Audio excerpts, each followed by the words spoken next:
दोषी की मौत की सजा उम्र कैद में बदल गई।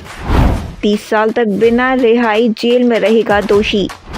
पीड़ित परिवार को 30 लाख रुपए मुआवजा मिलेगा।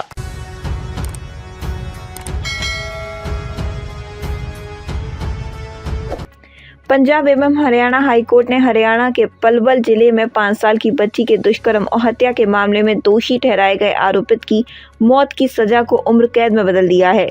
कोर्ट ने साफ कर दिया है कि दोषी को बिना किसी रिहाई या माफी के 30 साल तक जेल में रहना होगा, ताकि समाज की अन्य बच्चियों को आरोपित की विकृत मानसिकता से सुरक्षित रखा जा सके। हाई कोर्ट ने जुर्माने की राशि बढ़ाते हुए उसे 30 लाख करते हुए निर्देश दिया कि पूरा जुर्माना पीड़ित बच्ची के माता पिता और भाई बहनों को समान रूप से मुआवजे के तौर पर दिया जाए।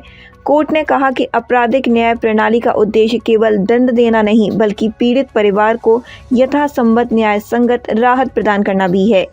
अभियुक्त की अपीलों पर विस्तृत सुनवाई के बाद सुनाया फैसला। यह फैसला जस्टिस अनूप चितकारा और जस्टिस सुखविंदर कौर की खंडपीठ ने ट्रायल कोर्ट द्वारा भेजे गए डेथ रेफरेंस मौत की सजा की पुष्टि और अभियुक्त की अपीलों पर विस्तृत सुनवाई के बाद सुनाया। पीठ ने ट्रायल कोर्ट द्वारा 7 साल की सजा पाए आरोपी की मां को बरी कर दिया। अदालत ने कहा कि वह केवल अपने राजा बेटे को बचाने की कोशिश कर रही थी और इस आधार पर उसे भारतीय दंड संहिता के तहत दंडित नहीं किया जा सकता।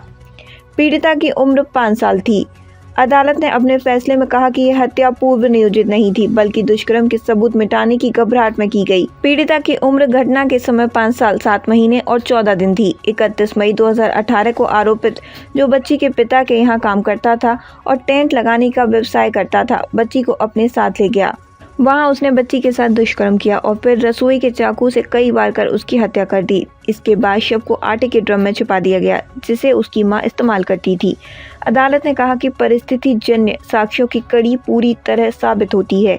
ग्रामीणों ने आरोपित को बच्ची का हाथ पकड़कर अपने घर की ओर जाते देखा था। आरोपित ने बच्ची के पिता को झूठा बताया कि उसने उसे प्लांट के पास छोड़ दिया है। बाद में बच्ची का शव आरोपित के घर के परिसर में रखे ड्रम में बरामद हुआ। ड्रम और पास पड़े पत्थर पर मिले खून के धब्बे बच्ची के डीएनए से मेल खाते थे। आरोपित के कपड़ों पर डीएनए नहीं मिला। हालांकि आरोपित के कपड़ों पर डीएनए नहीं मिला और मेडिकल जांच में विधि के स्पष्ट प्रमाण नहीं पाए गए, लेकिन हाईकोर्ट ने कहा कि अन्य ठोस सबूतों के सामने ये कमियां मामले को कमजोर नहीं करती। अपने फैसले में हाईकोर्ट ने कहा कि आरोपित को फांसी देना उचित नहीं होगा।